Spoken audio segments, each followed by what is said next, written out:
The 9 Lives of Vince McMahon is a documentary produced by Vice TV surrounding the life of one of wrestling's most polarizing and influential figures, Vince McMahon. The television documentary covers the real story of the former WWE chairman and CEO and his impactful and often controversial moves in the professional wrestling business. The documentary's description reads, despite lawsuits, allegations, scandal and controversy, Vince McMahon has dominated the world of wrestling for over 40 years, turning it into a multi-billion-dollar global empire. The opening scene denotes Vince McMahon declining to participate or make any statements in the project, before foreshadowing a clip with his daughter, Stephanie McMahon, addressing Vince's most recent announcement that stunned the world, where at the age of 77 he announced he was retiring from the wrestling business. The narrator then notes that while Vince McMahon has confronted many possible career-ending scandals throughout his multi-decade career, he's kicked out of every one every time. The documentary transitions to Vince McMahon's origin story as he grew up in a poor, run-down trailer park in North Carolina. Though Vince didn't talk much of his childhood, he did once allude to a dark past, suffering alleged abuse from his mother and another teenager while growing up. Vince's mother would often bring multiple men into the family's life, voiding him of true familial bond, until he met his biological father, Vincent James McMahon, at the age of 12.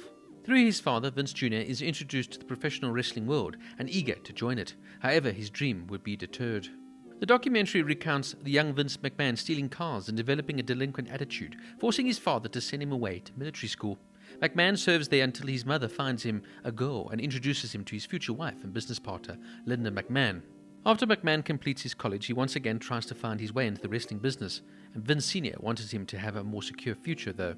Eventually, Vince Jr. convinced his father otherwise. He was hired as an announcer and allowed him to promote in small towns. Vince Jr., described as a natural-born hustler, begins promoting events outside of wrestling, including rock concerts and a stunt by the popular performer Evel Knievel. Unfortunately, Vince later filed for bankruptcy after his failed ventures. Still determined to bring his father's company to the next level, he mortgaged his nearly everything and had to invest and became the new owner after his dad handed over control. Though Vince Sr.'s true motivation in giving up control was never clear, many believe his ongoing struggle with the pancreatic cancer contributed to the decision. As Vince Jr. seized control of the World Wrestling Federation, he sought to make it the biggest company in the world, often disregarding the respect and boundary between territorial promotions. To turn his vision into reality, Vince recruited Hulk Hogan in 1984 to become his larger-than-life superstar and top title holder. The documentary also delves into Vince McMahon's efforts to modernize wrestling industry while still stressing the importance of maintaining kayfabe, a term used in wrestling to describe the fact or convention of presenting stage performances as genuine or authentic. The 2020 journalist John Stossel began an investigation into wrestling's kayfabe aspect, which threatened to lead to an exodus of disillusioned fans.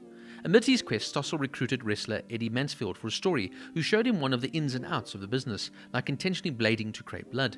During a meeting with WWF wrestler David Schultz, Schultz stayed in character, stunned Stossel with a slap to the face. As Stossel's project is released, he further sued for damages from the slap.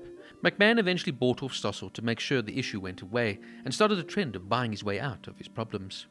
The documentary then overviews a string of controversies, including the murder investigation involving one of WWF's top stars at the time, Jimmy Superfly Snuka. In 1983, Snuka's girlfriend, Nancy Argentino, dies after Snuka claimed she fell. However, the autopsy reported wasn't indicative of an accident, but rather ruled as a homicide. McMahon rushed to Allentown, Pennsylvania, where Snuka was being questioned and later released. As rumors swirled that McMahon bailed Snuka out in the police interrogation, the case went cold until 30 years later, when Snuka was arrested in 2015 and charged with third-degree murder and involuntary manslaughter for Argentino's death. As McMahon momentarily shakes off Snuka's investigation, he turns his focus back to making the WWF the top national wrestling brand. He soon spotlights his refinement for the company with the introduction of WrestleMania, linking up with American actor Mr. T to catapult his top star Hulk Hogan into the mainstream. Feeling the pressure to deliver a grand spectacle, McMahon invested a lot of his own money, but the event struggles to gain traction until the last minute. On Saturday Night Live, Mr. T and Hulk Hogan served as last-minute replacements as special guests, garnering more attention and revenue for the event. McMahon then wins the recognition and gets television deal for Saturday Night's main event. While things finally settle financially, another scandal threatens McMahon's enterprise.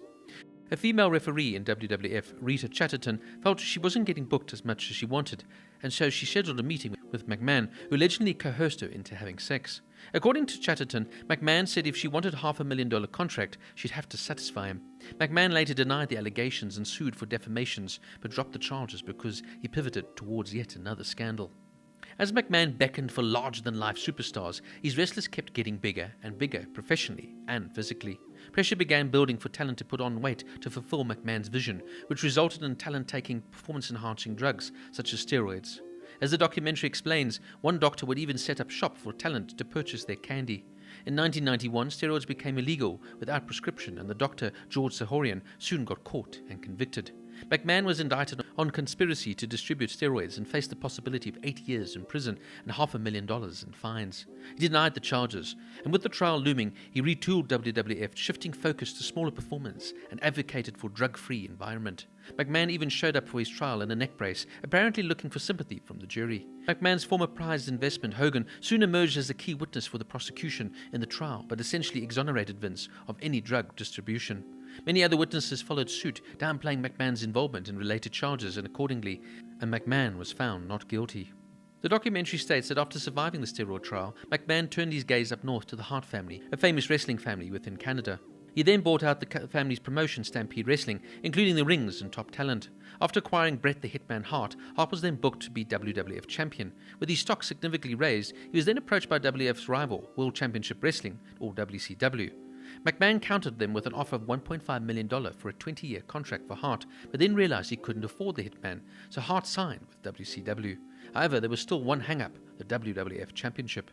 In November of 1997, McMahon orchestrated the infamous Montreal Screwjob to take the title off Hart.